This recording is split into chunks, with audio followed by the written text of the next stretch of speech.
you never know. But yeah, life is life, I mean,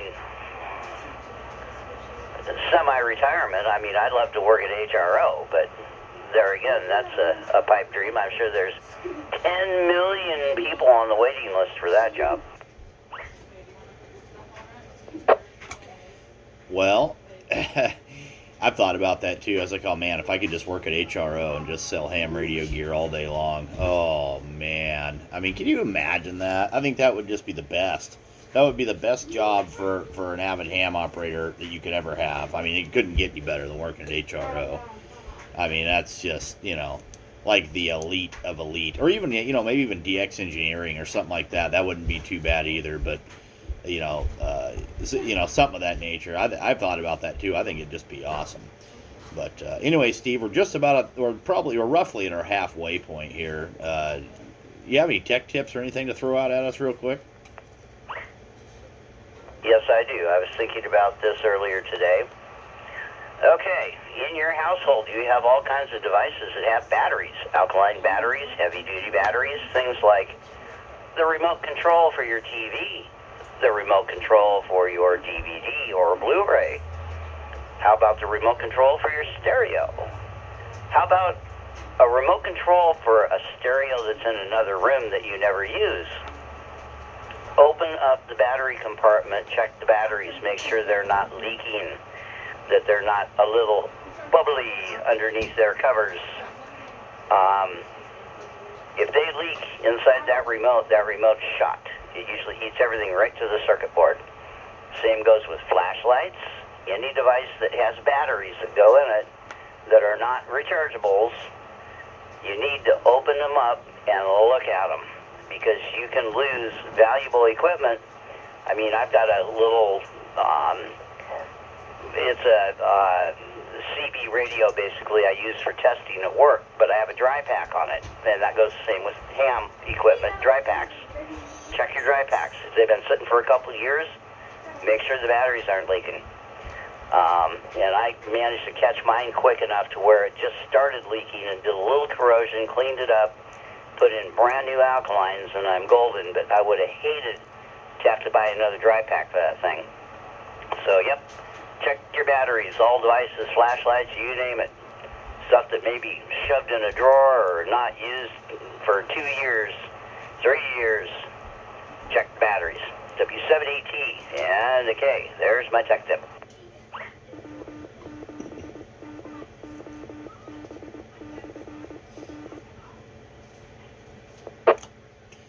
Well, that's a good one. Okay, yeah, so definitely check for leaking batteries in all your devices, and I can vouch for that one. I've had a few different things over the years. One was an old microphone. It had AA batteries in it, and I had not looked at the batteries or even the microphone in years. And one day I pulled it out of the closet and I looked at it and I went, I wonder if there's batteries still in that. And by golly, yep, there was batteries in it, and it was all corroded up. I cleaned it all out. Like, it was still okay. The microphone still works.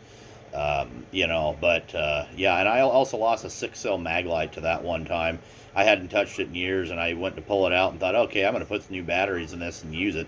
Well, they had completely corroded, the batteries had completely corroded themselves in there. I think I ended up getting 2 of them out. And did big old D batteries there. And, yep, that was that. So, kind of one of those things. Yeah, so definitely check for leaking batteries in all of your devices, whether it's a remote control or, flashlights or microphones or anything like that. Something that doesn't get a terrible amount of use. I mean, that's, yeah, I like that one, Steve. That's a real good tech tip there. Alrighty, well, I'll let you carry on. I have a very slow running kitchen sink for some reason, and I've got about 2.5 gallons of water in a big canner pot boiling, so I'm going to attack the slow running kitchen sink with that first. So I'll be listening. W7 ETK.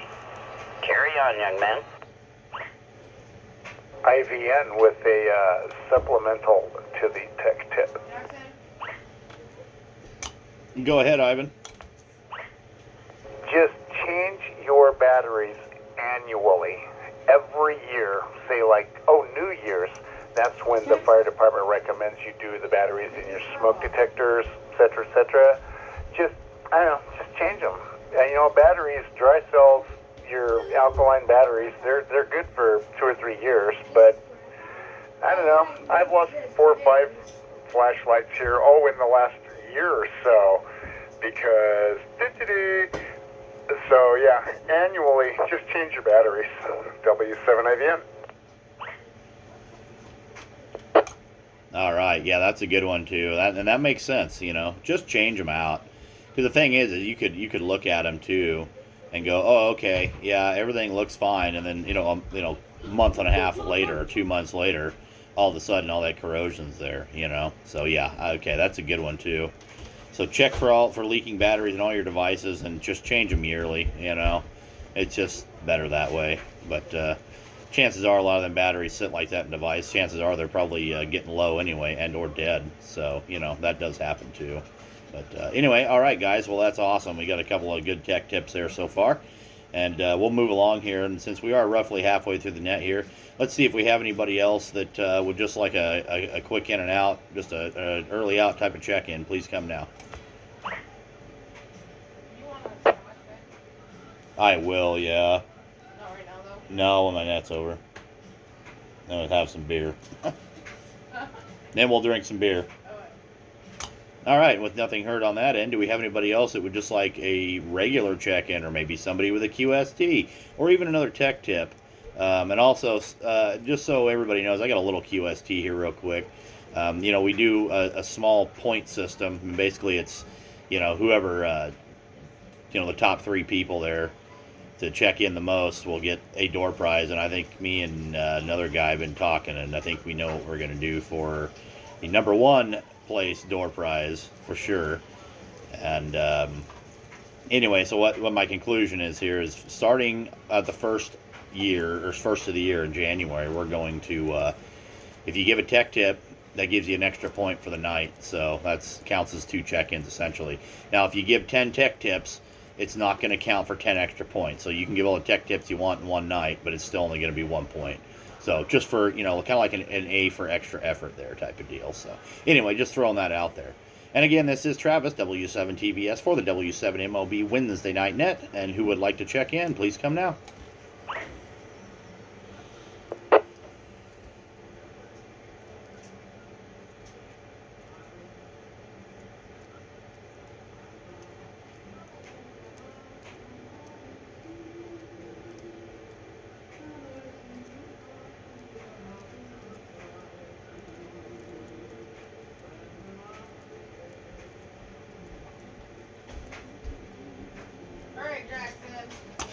Well, okay, so sounds like we got some crickets there, and that's okay. I don't mind crickets once in a while. I can yammer on. But at this point, there, WZA, if you're listening in the woodwork there, looks like you might be winning the gentleman's agreement at this point, so I'm going to be needing that coax. Yeah, see what I tell you? Sticky Finger Magoo is, got his hands on the trigger of, well, I can't say that on the air. But it's the subtle reminder of, well, gee, I'm busy. Mr. Magoo. Mr. Sticky Fingers Magoo, that's funny. Yeah, well, he claims he forgets about it, but I know that he gets a text, so, it's one of those deals. But anyway, what's going on there, Chris? Oh, not a whole lot. Hearing from my daughter there a little bit there tonight and all that, so I was like, oh, well, that's kind of a nice surprise. It's been forever.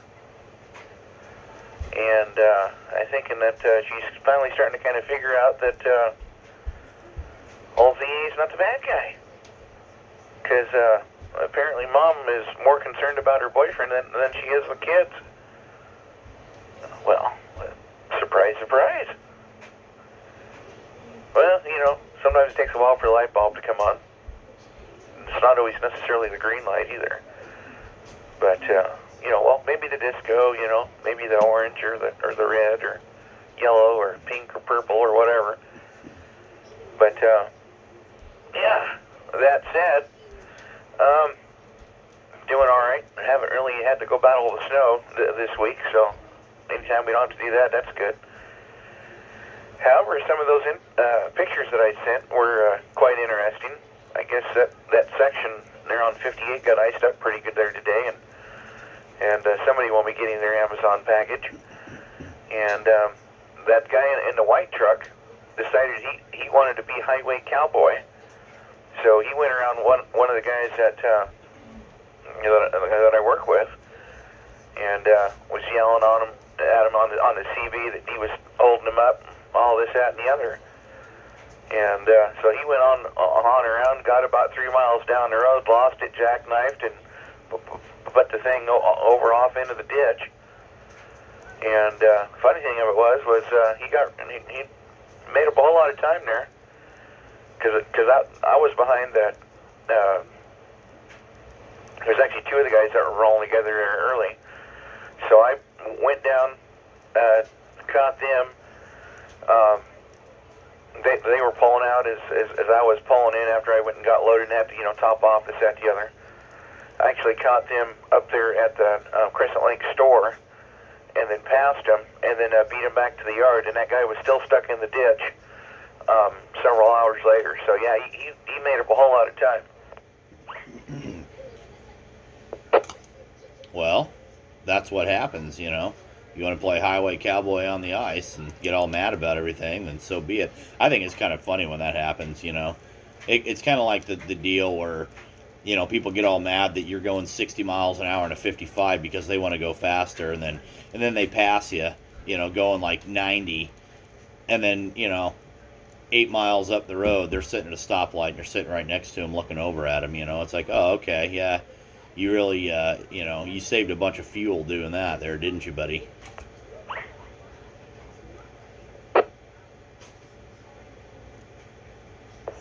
Oh yeah, well, it takes all kinds. So when you're out there, and I'm sure that Funky Dale is out there. I don't think I've heard Funky Dale in there tonight, but at least maybe I was around the corner or something. But Funky Dale, if I can talk, that could be a miracle. Maybe I'm, getting coming down with a little bit of Chinese virus or something. Getting all tongue-tied trying to speak Chinese. I don't need to speak Chinese. Maybe a little habla español and maybe a little bit of English, but no Chinese. At least not tonight. But yeah, Funky Dale is out there, or anybody that's traveling around. The 2 biggest concerns on the highway from seeing this every day are the ones from Canada and the guys that are pulling the Amazon trailers.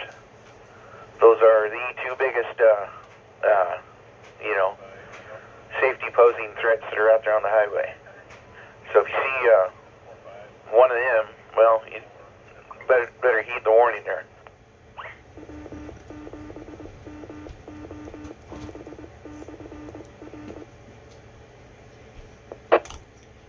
Well, I guess maybe the Amazon drivers I could understand, because a lot of them are just, they'll hire about anybody. That's kind of the deal with Amazon. From everything I understand, I mean, I've never worked for them, or I don't know anybody that's worked for them, but I have heard that they hired pretty much anybody. So if you got a CDL, here you go. Yep, go ahead and jump in the truck, right on. But just curious though, why the Canadians? Like, what do you? I guess I've never had an issue with a Canadian before. What's the deal? And they drive very aggressively. Speed up and down the highway, cut everybody off. They just drive like idiots. Oh, okay, yeah, I gotcha.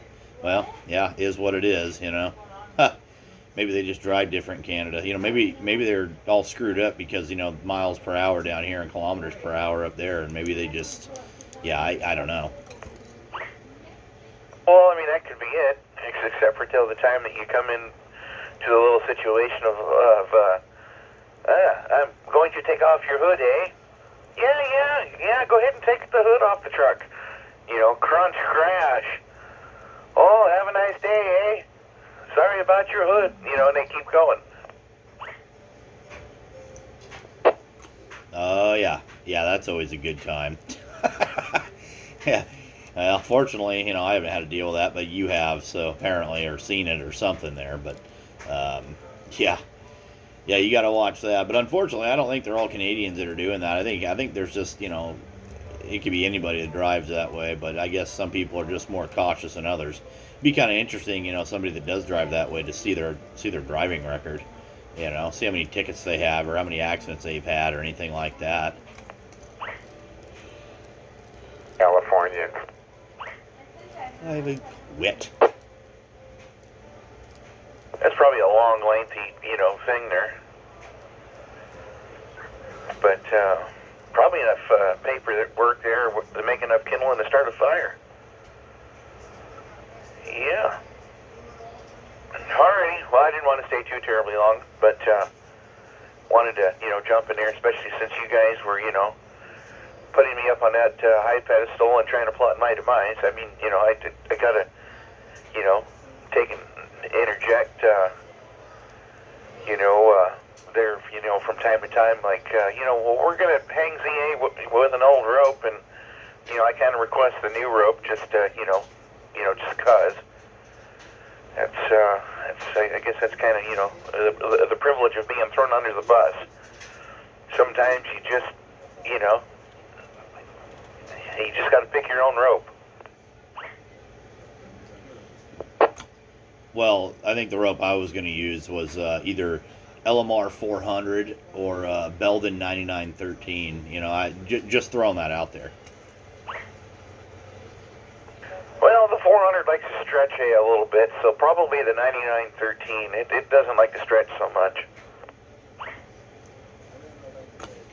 Well, that's fair enough. Yeah, I like that 9913 stuff. I've had good luck with it. A little bit less expensive than the LMR 400, and seems to be pretty much just as good. So yeah. Okay, we can do that for you there. If that's if you get a choice between the two and you want to go with the Belden, then that's what we'll use. Good deal. And the cool thing about it is you can just thread that on there with a PL connector. 3-foot jumper would be a little bit too long. I think my head would fall out of a 3-foot jumper on a TA adapter. So if you wanted to take and put that about a 15-inch jumper, that ought to be just about right. You're gonna make me get the soldering gun out, aren't you? Well, practice makes perfect. ETK says he can solder a connector on just about anything. I don't think there's been a cable yet that he hasn't been able to solder a connector on. And this is Travis, W7TBS, for the W7 MOB Wednesday Night Net. Yeah, that's about that time. But yeah, okay, well, I guess maybe, if ETK is that good, then maybe I'll just bring it over to him, because, I can do it, but I'm not, professional at it.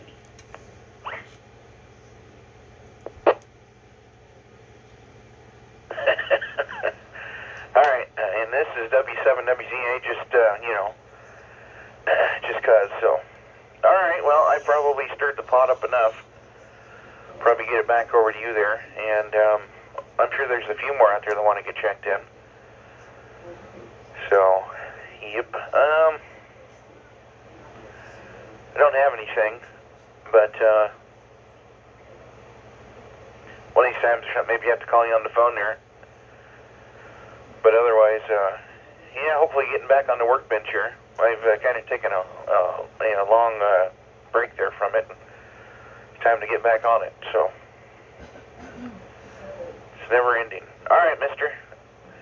Good evening to you and the net there, Travis, and we will catch up with you later on. W7WZA. All right, Chris. Well, yeah, I really appreciate that, man. Appreciate you getting in here and getting you down on the paper. Always a good time talking to you. But, as long as you don't make me regret it, then I guess we're all right. We'll let you keep checking in. But, anyway, Yeah, I got Wednesdays and Thursdays off typically, except for Christmas. My thing has changed around a little bit there, but yeah, just Wednesday and Thursdays off. And like I said, my sleep schedule's all screwed up now. But what's happening? See, I'm getting tired. Excuse me. What's happening there is I'm, going to bed late because I get home late, and then I get up early, and then I'm tired. So that's just kind of the story of my life at this point. But I'm getting there. But anyway, Wednesdays and Thursdays. So anyway, thanks again there, Chris, and yeah, you have a great evening, man. We'll catch up with you next time. Catch up with you down the road, and I'm gonna get my soldering gun out here pretty quick. So anyway, 7-3, man. Anybody else like to check into the net tonight? Please come now.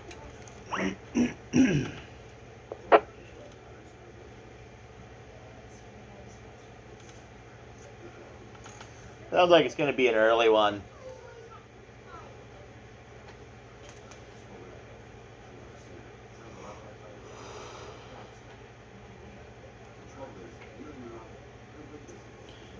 Yeah, do we have anybody that has any QSTs or announcements of any sort?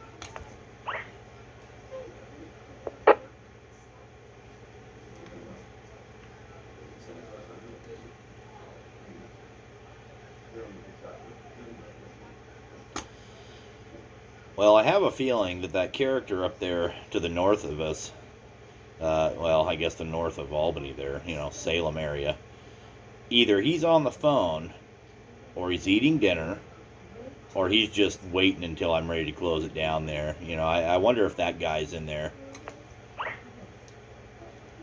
What if he isn't? Then what are you going to do? Well, I guess if he isn't in there, then I'm probably gonna have to harass him by text message. Yeah. And what if he doesn't respond? Well, sounds like I'm gonna have to solder up 2 jumpers then tonight, doesn't it?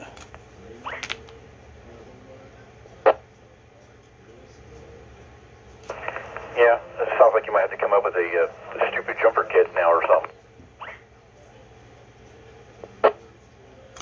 Yeah. Well, we've been out there barbecuing Bowfangs today too, so yeah, we got to come up with the TVS stupid jumper repair kit there. Yeah, it's pretty expensive. It comes with a soldering gun, some solder, some PL259s, and some coax. So yeah, there you go. Oh yeah, and I'm sure you probably solder the braid probably to the center pin on one end, and then the center conductor to the center pin on the opposite end, and then the same, then the opposite for going to the outer shell. Well, yeah, and in the instructions, they tell you that go ahead and strip the outside of the coax off. Just go ahead and take the plastic or the rubber or whatever the heck coating, the shielding on the outside. Just take that off first before you start doing any of it. Yeah.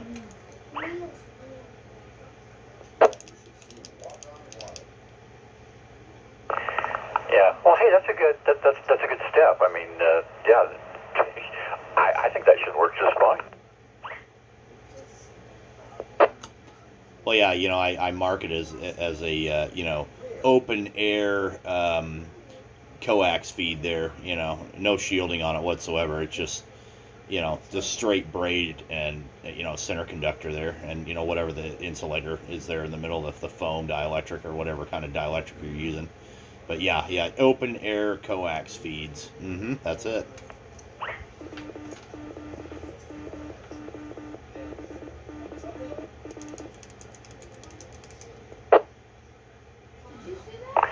Ooh, that was a long tail that time. Yeah, sure. Shove it through pins and through that darn stuff, and you'll be all set to go. Oh yeah, that's what I need to put in that kit. Yeah, I need to throw about 3 or 4 safety pins in there, so you can just stick that right to the middle after you solder up your fancy connectors on the end there. You literally looked at it too. Yeah, right, exactly. And a good pair of wire cutters, so when you're all done with doing that, you can snip off the excess, and then that way nobody can find it. Yeah, that's how you do it, and then when it messes up and you blow up your radio because of it, then you just buy another TVS stupid, jumper repair kit there and just do it all over again.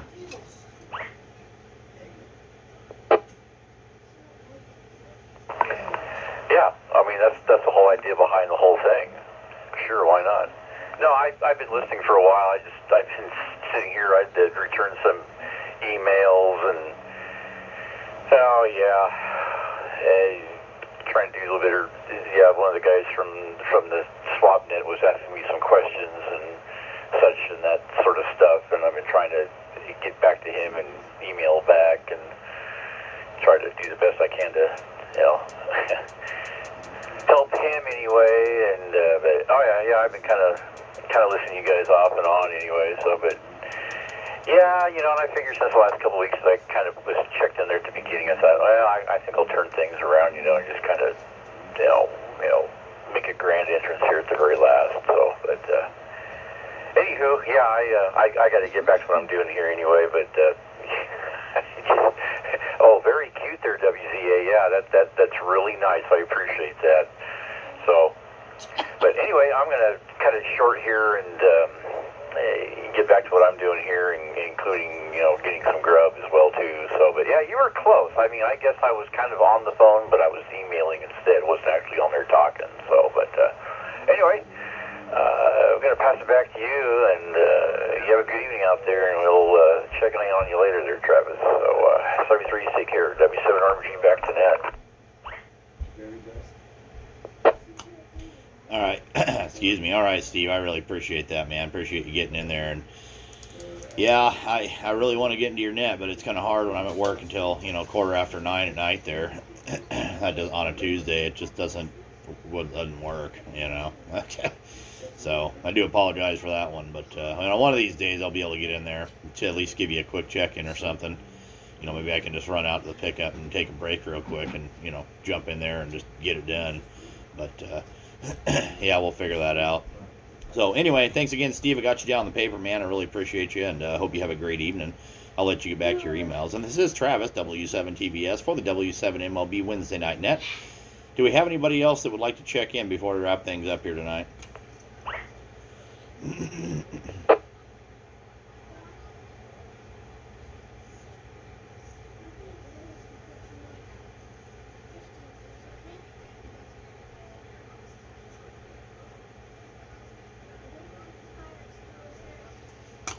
All right, nothing heard. Do we have anybody with any QSTs, announcements, tech tips, anything like that? Besides, I guess I could throw the one out there too that Randy gave for a QST or an announcement there at the beginning, saying that the Aurora is supposed to be rolling tonight. If you look to the north, between 9 and 11 o'clock, sounds like we might be able to see some actual Aurora Borealis happening. So that might be interesting to check out here in another hour or so. But anyway, anybody else, QSTs, tech tips, announcements, anything of that nature, please come down. Yeah, I believe the NOAA said from 10 to like 1:30.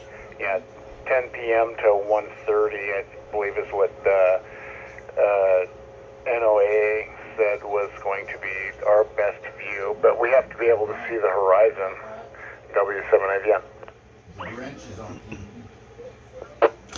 Well, that's the thing, you got to be able to see the horizon, and I don't know, I haven't been outside for a while, so I don't know if there's fog out there or what the heck's going on, but yeah, we'll see what the heck happens here. We may see it, we may not. I guess Randy might be onto something, drive up on top of a hill there, get above that fog and whatnot, you'll probably be able to see it, but yeah, we'll see what happens here. So between, what do you say, 10 and 1:30, I think is what you said there? Yeah, that's what the Northern Oceanic Atmospheric Administration said. I follow them on Facebook and Instagram, et cetera, but that's what they posted this morning was, it's like 10 to 1:30, so 2,200 hours to 01:30 is what they said. So I don't know. We'll see. I might have to stand up the old ladder and get up on the roof, so maybe we can see a little farther north. Anyhow, yeah, it's Yeah, 2002. I'll let you go there, brother. Love you, man. Can't wait to talk to you again. Whiskey 7 India, Victor November, and you guys be safe. What is it? 2002. Yeah, yep, by golly, it is 2002. That's 8:02 in irregular people time.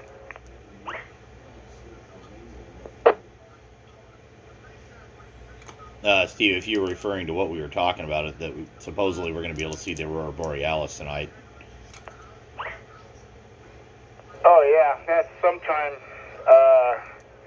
let me see, yeah, 10:30 to 1:30, something like that, there tonight, into this morning. Oh, right on. Okay. Yeah, I heard you guys mention that earlier, beginning of the net, and I didn't catch it then either. Wow, okay, that's kind of a rare thing. That'd be kind of cool, but yeah, probably have to go up on top of a hill or someplace probably to see that thing. Turn your beams to the north, boys.